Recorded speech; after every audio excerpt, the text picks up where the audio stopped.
দানের গুরুত্ব এবং কিভাবে দান করব, কার জন্য দান করব, এই বিষয়গুলো নিয়ে। এবং আমি যে রিজিক তাদেরকে দিয়েছি এটা থেকে গোপনে অথবা প্রকাশ্যে উভয় অবস্থায় ব্যয় করে তোমাদের রবের ক্ষমার দিকে।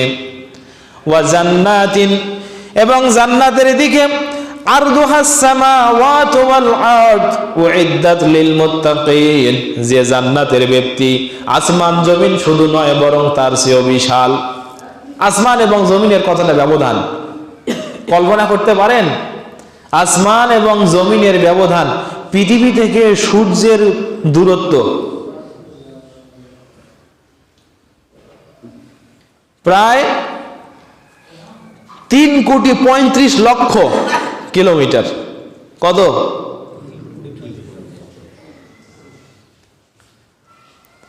সূর্য থেকে পৃথিবীর জমিনে আলো আসতে সময় লাগে 8 মিনিট 19 সেকেন্ড। তাই এটা তো প্রথম আসমানের কত নিচে।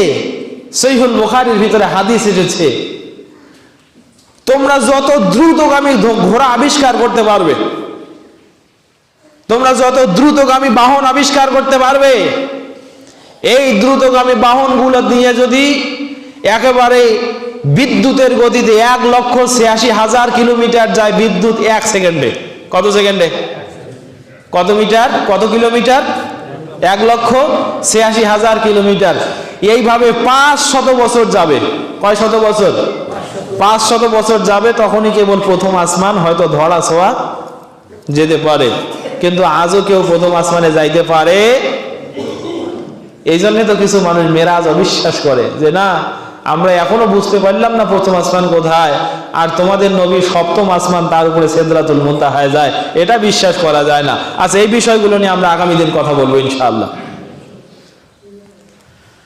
তাহলে বুঝাচ্ছিলাম, পৃথিবীর জমিন থেকে 500 কোটি বছর একটা দ্রুতগামী বাহন আলোর গতিতে যদি যায় তাহলে প্রথম আসমানে পৌঁছা সম্ভব। এটা কি কম ব্যক্তি মনে হচ্ছে আপনাদের? এতটুকু ফারাক, এই বিশাল পরিমাণ ফারাক। আল্লাহ বলছেন আরদুহাস সামাওয়াতু ওয়াল আরদ, তোমরা দৌড়াও ওই জান্নাতের দিকে, তোমরা দৌড়াও তোদের রবের ক্ষমার দিকে, যে জান্নাত হলো আসমান এবং জমিনের পরিবৃত্তির চেয়েও বিশাল। রব্বুল আলামিন বলেন উইদ্দাত লিল মুত্তাকিন, এই জান্নাত কোনো অভদ্র মানুষের জন্য রাখি নাই। উইদ্দাত, এটা তৈরি করা আছে, এটা রেডি করা আছে লিল মুত্তাকিন, মুত্তাকিদের জন্য, আল্লাহ ভীত মানুষদের জন্য, আল্লাহ সচেতন মানুষদের জন্য। এবার কারাই জান্নাতে যাবে? আল্লাহ বলছেন আল্লাযীনা ইউনফিকুনা ফিস সাররাই ওয়াদ যাররা। মুত্তাকি কারা হবে? আল্লাহ বলছেন 4টা কাজ যারা করে তারা মুত্তাকি। কয়টা কাজ? 4টে কাজ। সূরা বাকারার ভিতরে 3টা কাজের কথা আছে শুরুতে, এখানে আবার 4টি কাজের কথা আছে। কোরআন হাদিস পড়ে পড়ে দেখেছি একটা মানুষ এভারেজে মুত্তাকি হইতে গেলে 35টা গুণ লাগে। কয়টা? 35টা। সূরা ফাতিরের ভিতরে আছে, সূরা কি বলে মুমিনুনের ভিতরে আছে, এরপরে সূরা আহজাবের ভিতরে একাধারে 14টা কোয়ালিটির কথা আছে। সূরা বাকারায় 3টা, এখানে 4টা, 4 3 7টা, তারপরে সূরা মুমিনুনে 7টা, 7 7 14টা, সূরা ফাতিরে এখানে আছে 3টা, 14 3 17টা, এরপরে সূরা আহজাবের এক আয়াতে আছে একাধারে 14টা। এইভাবে 35টা কোয়ালিটি লাগবে, তাহলে একজন ব্যক্তি এভারেজে মুমিন মুত্তাকি হিসাবে সাব্যস্ত হবে। আমরা এই গুণগুলো অর্জন করার চেষ্টা করব ইনশাআল্লাহ। আজকে শুনুন, এখানে 4টা আছে, আমি 4টা বলবো না, প্রথমটা বলছি। তো আল্লাহ বলছেন মুত্তাকি তারা আল্লাযীনা ইউনফিকুনা ফিস সাররাই ওয়াদ যাররা, যারা ব্যয় করে, ফিস সাররা সুখের সময়, ওয়াদ যাররা দুঃখের সময়।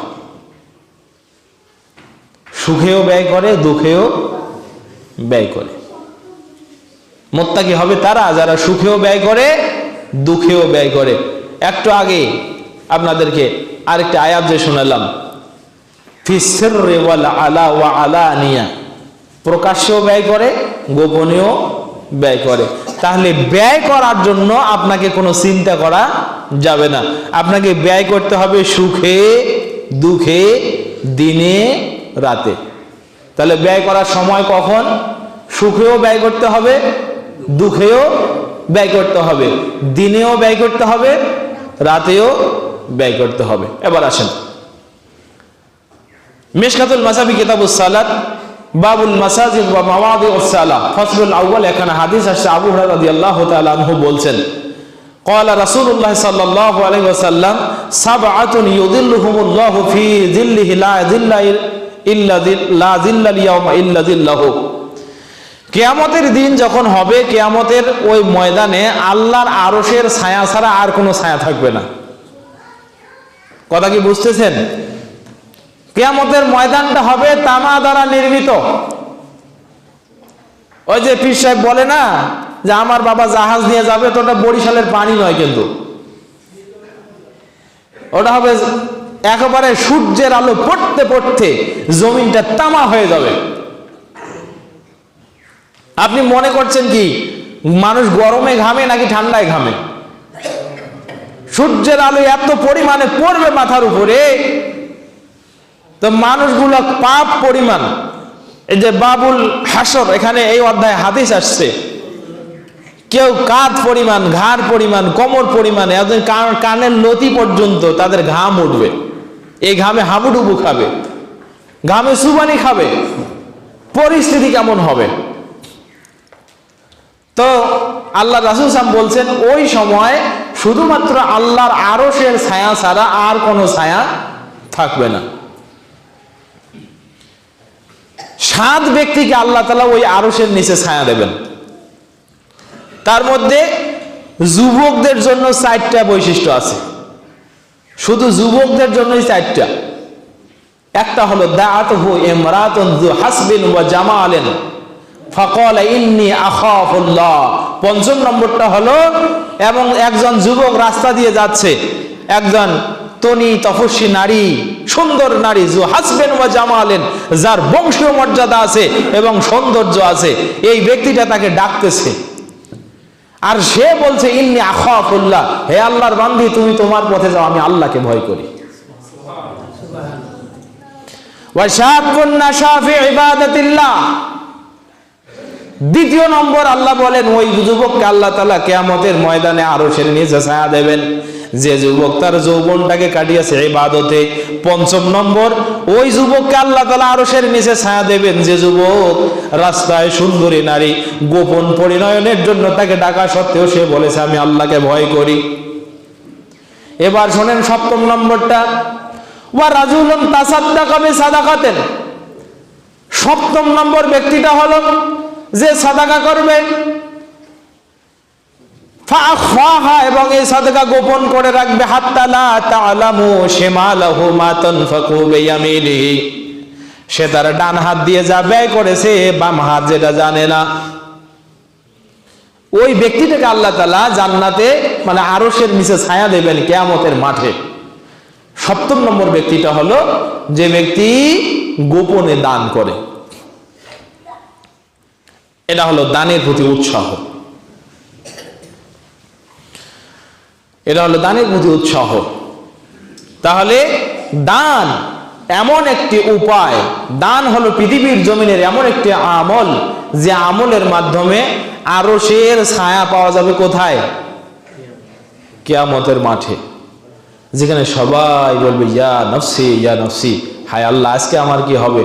আপনি আমি তো বলবো, বরং আদম আলাইহিস সালাম বলবেন, ইব্রাহিম আলাইহিস সালাম বলবেন, মুসা আলাইহিস সালাতু ওয়াস সালাম বলবেন, ঈসা আলাইহিস সালাতু ওয়াস সালাম বলবেন, নূহ আলাইহিস সালাতু ওয়াস সালাম বলবেন, সকলে বলবেন ইন্নী আস্তাহাইতু, আমি লজ্জা পাচ্ছি।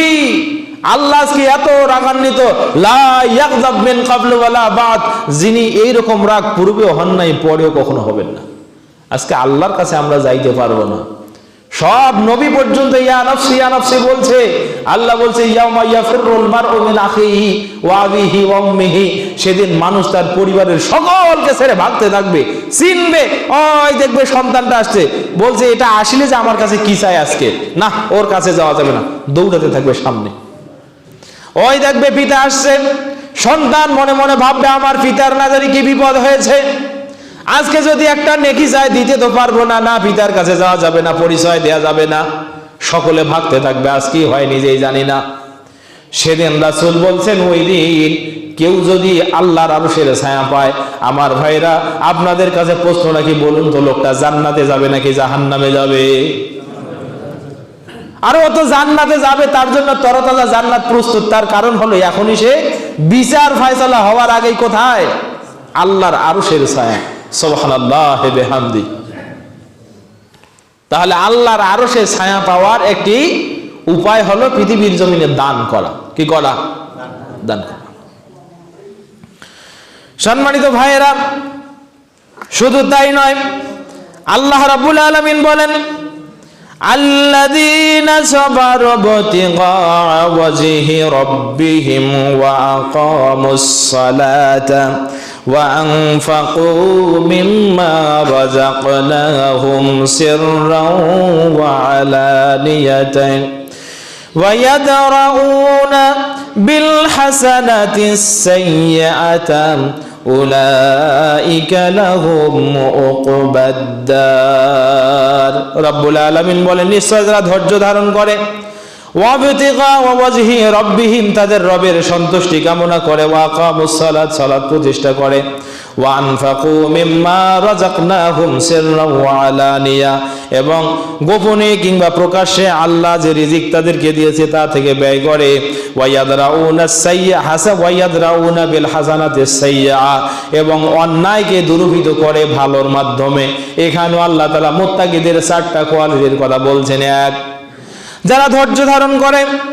2, যারা আল্লাহর সন্তুষ্টি কামনা করে। 3, যারা সালাত প্রতিষ্ঠা করে। 4, ওয়ানফাকু মিম্মা রাযাকনাহুম সিররাও ওয়া আলানিয়া যারা প্রকাশ্যে কিংবা গোপনে আল্লাহর রাস্তায় ব্যয় করে মানে দান করে। ওয়ায়াদরাউনা বিল হাসানাতিস সাইয়্যাতা এবং অন্যায়কে সমাজ থেকে দূরীভূত করে ন্যায়ের মাধ্যমে। আল্লাহ বলেন উলাইকা লাহুম উকবাদ-দার, ওই মানুষদের জন্য সুসংবাদ যে তারা প্রতিষ্ঠিত একটি ঘরে থাকবে, সেটা হলো জান্নাত। তাহলে এখানে আল্লাহ তাআলা মুত্তাকিদের 5টা কোয়ালিটির কথা বলছে।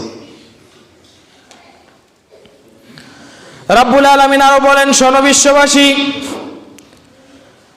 আমিনু বিল্লাহি ওয়া রাসূলিহি ওয়া আনফাকু মিম্মা জাআলাকুম মুস্তাখলাফিনা ফীহি فالذين آمنوا منكم وأنفقوا لهم أجرا كبيرا। সূরা হাদীদ 7 নম্বর আয়াত আল্লাহ বলেন আমানু, আমিনু হে বিশ্ববাসী, আমিনু তোমরা ঈমান আনো বিল্লাহ আল্লাহর প্রতি, ওয়া রাসূলিহি এবং তার রাসূলের প্রতি। আল্লাহকে বিশ্বাস করো, রাসূলকে বিশ্বাস করো।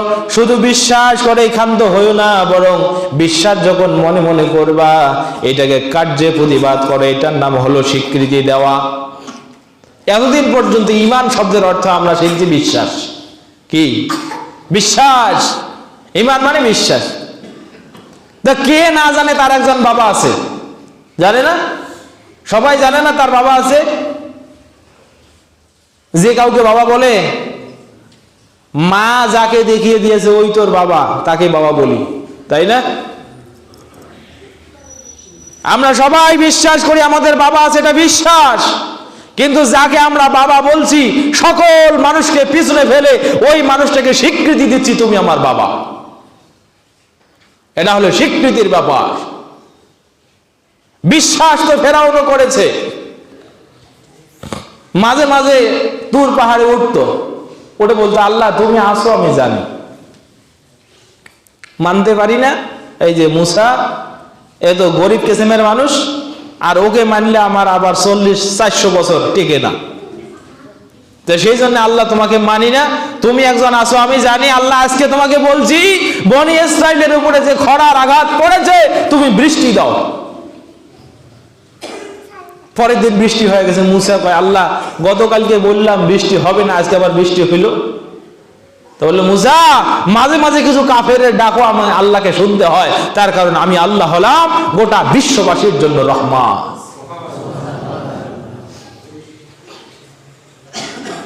ওয়ালা ইন সাআলতাহুম মান খালাকাস সামাওয়াতি ওয়াল আরদ লা ইয়াকুলুনাল্লাহ।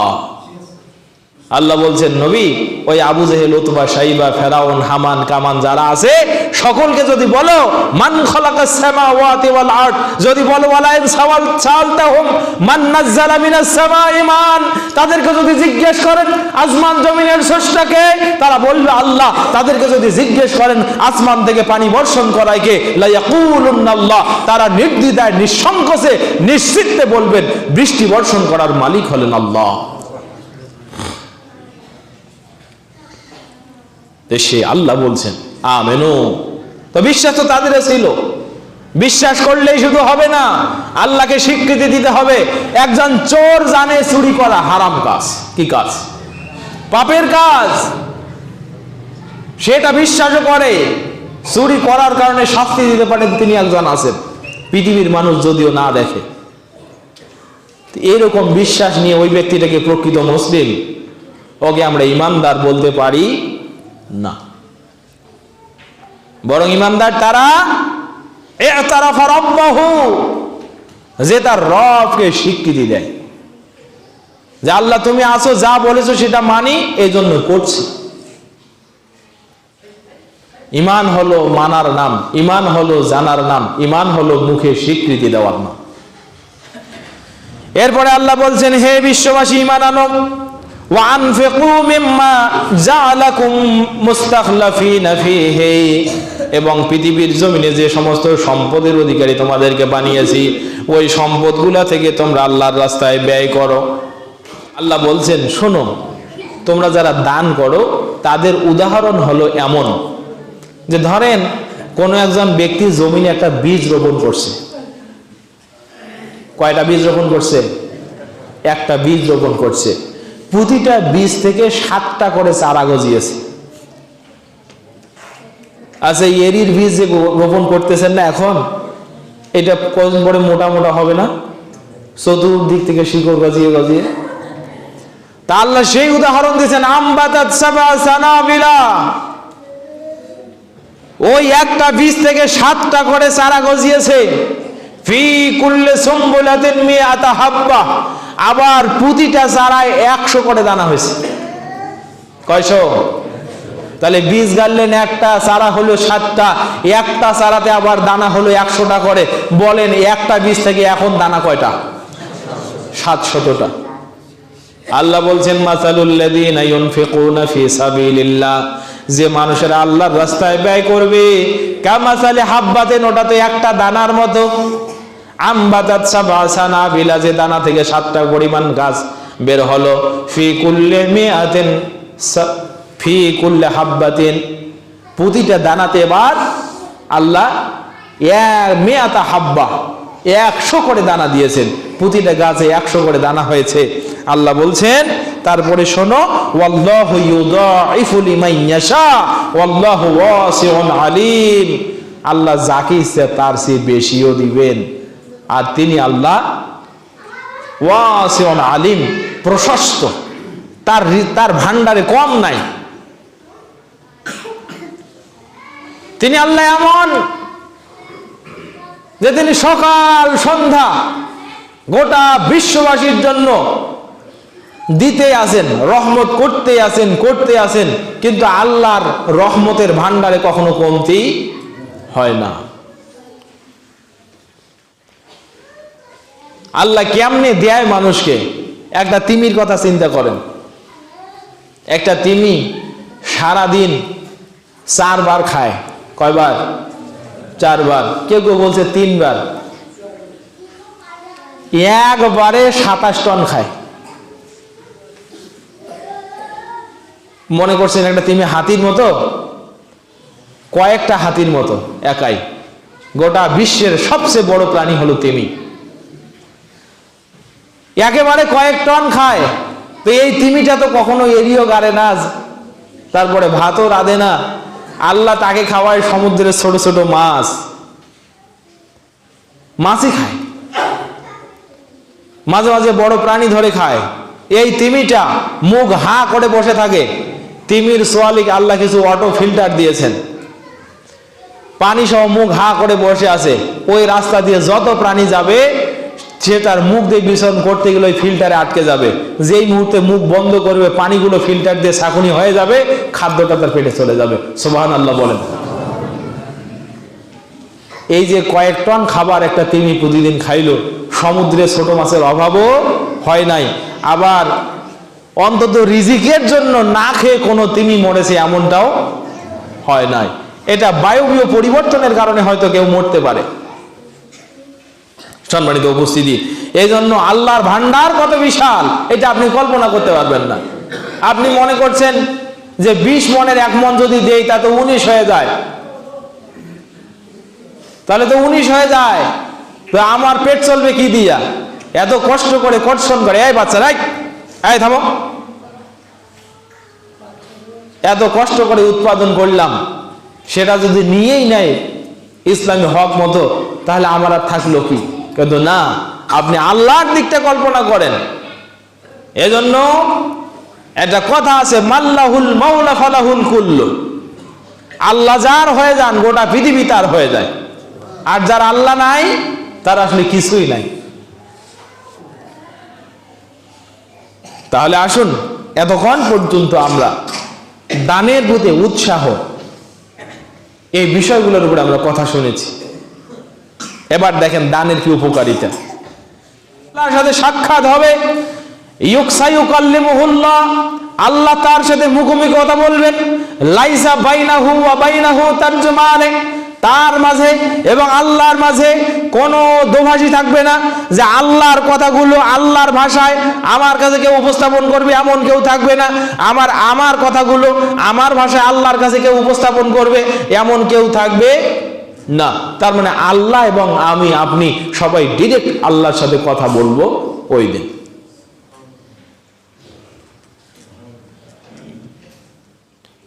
এখন আল্লাহর সাথে কথা বলবেন, আপনি বলছেন ব্যাপারটা তো অত্যন্ত সুখের, আল্লাহর সাথে কথা বলবো তা তো সুখের ব্যাপার। আচ্ছা ধরেন রংপুরের ডিসি আপনাকে এই এসপির মাধ্যমে ডেকে পাঠিয়েছেন, এই জানতো অমুককে ধরে নিয়ে আসেন।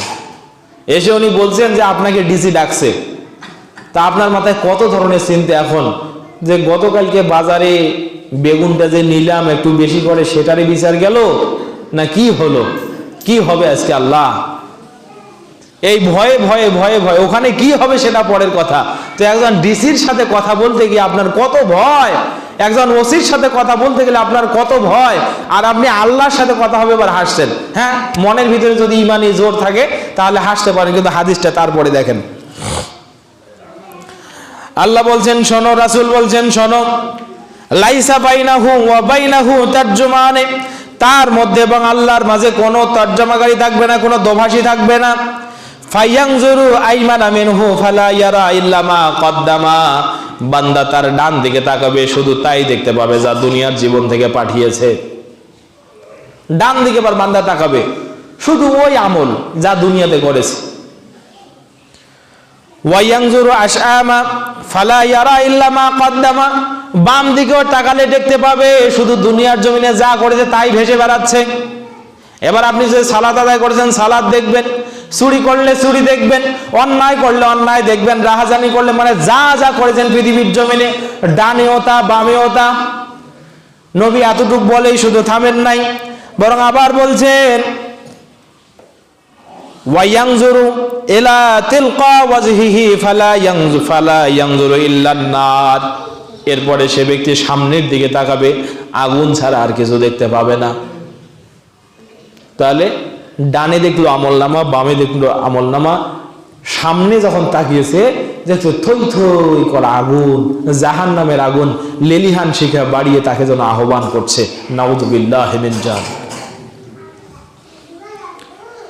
আল্লাহ নবী বলতে বলতে কেঁদে ফেললেন। আল্লাহ নবী বলছেন যখন বান্দা সামনে তাকাবে দেখবে শুধু আগুন আর আগুন।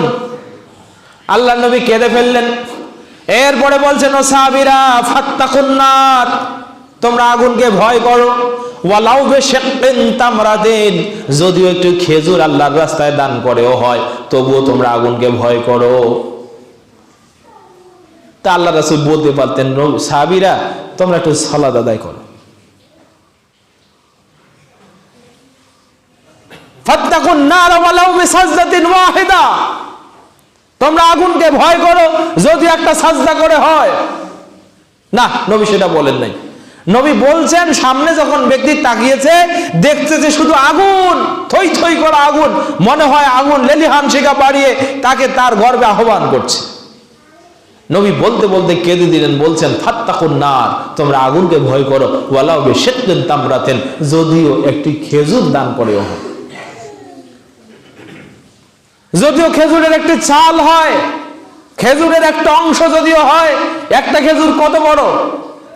একটা খেজুরের একটা অংশ, একটা খেজুরের অর্ধাংশ, একটা খেজুরের ভাঙ্গা অংশ যদিও হয়, তবুও তোমরা সেইটাই অন্যের হাতে দিয়ে দাও, ভোকা নাঙ্গাকে দিয়ে দাও, দান করো, এটার মাধ্যমে আল্লাহর কাছে নাজাত চাও।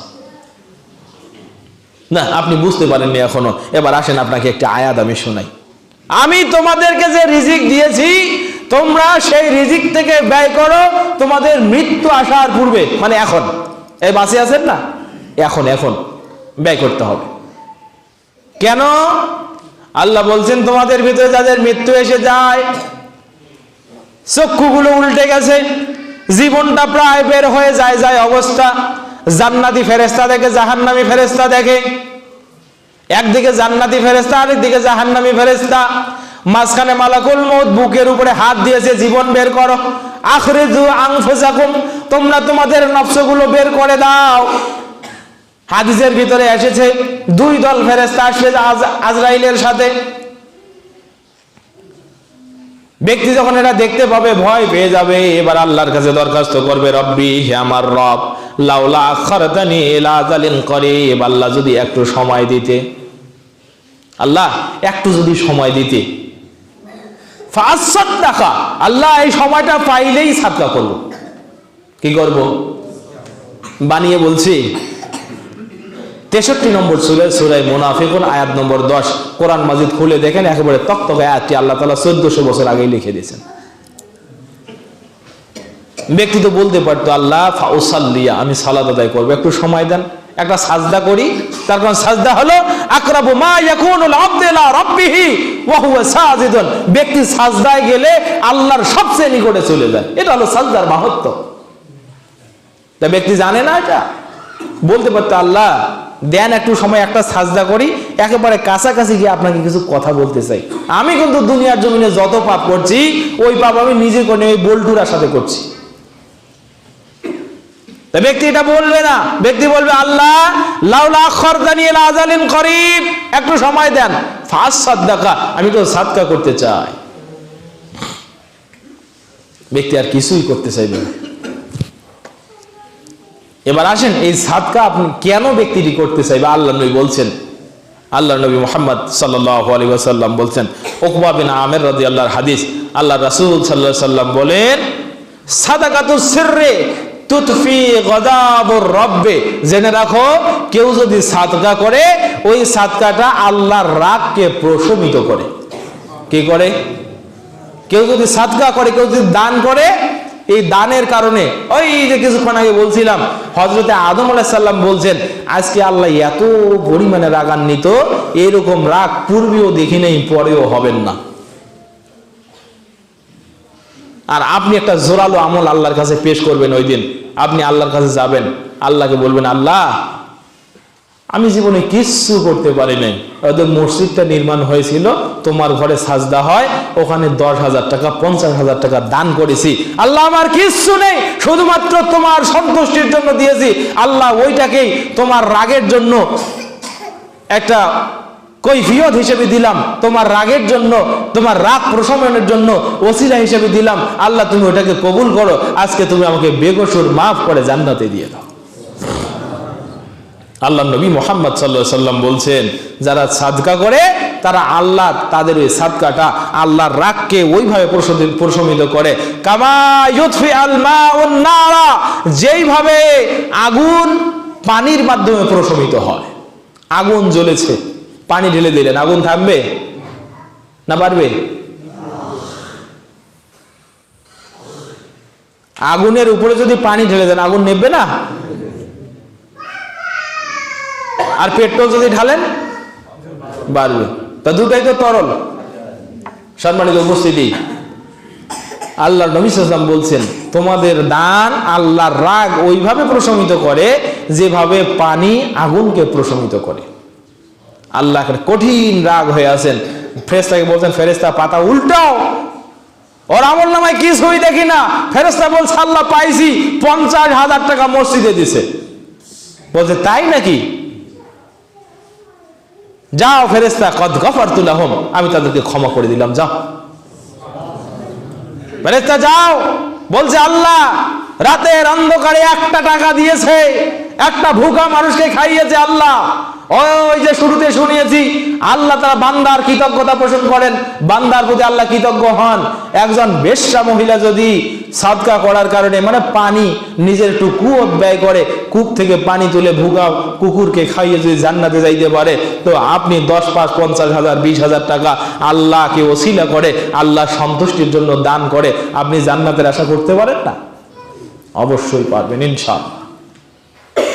সম্মানিত উপস্থিতি, আর অনেকগুলো হাদিস। আর একটি বলি, হযরতে সাদ বিন উবাদা তিনি বলছেন, ইয়া রাসূলুল্লাহ, আমি তো কিছুদিন আগে যুদ্ধে ছিলাম, তো আমার এই সময় মা মারা গেছে, তা আপনি বলেন তো আমি একটু সাদকা করতে চাই, মায়ের জন্য কি সাদকা করব? আল্লাহ নবী সাল্লাল্লাহু আলাইহি ওয়াসাল্লাম বলছেন, আফজালুস সাদাকাতি আল মা। শোনো সাদ, এই যে এই মুহূর্তে মরুভূমিতে পানি সংকট দেখা দিয়েছে, তুমি যদি পানি সাদকা করতে পারো সেটা হবে উত্তম সাদকা। এই হাদিস থেকে একটা শিক্ষা আছে, সাদকা হবে জরুরতের ভিত্তিতে। কিসের ভিত্তিতে? এখন সমাজে প্রয়োজন যেটা বেশি সেটার জন্য সাদকা করতে হবে। আপনাদের এই সমাজে এখন এই মসজিদটা সংস্করণের প্রয়োজন সবচেয়ে বেশি, এই জন্য এখানে সাদকা করতে হবে। কিছুদিন পরে হয়তো এখানে শিক্ষার ব্যাপারে সাদকা করতে হবে, একটা মাদ্রাসা করতে হবে, সেই জন্য সাদকা করতে হবে।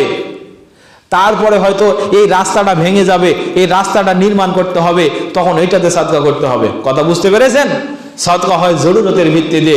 আপনি যদি বলেন আমাকে যে হুজুর বলেন তো অ্যাট এ গ্লান্স যে কোন সাদকা উত্তম সাদকা, আমি বলবো এই মুহূর্তে সমাজে প্রয়োজন যেটা ওইটা নিরসন করার জন্য সাদকা করাই হলো উত্তম সাদকা। দেখি তো কোন মায়ের বেটা আছে আমার ফতোয়াতে উল্টায়।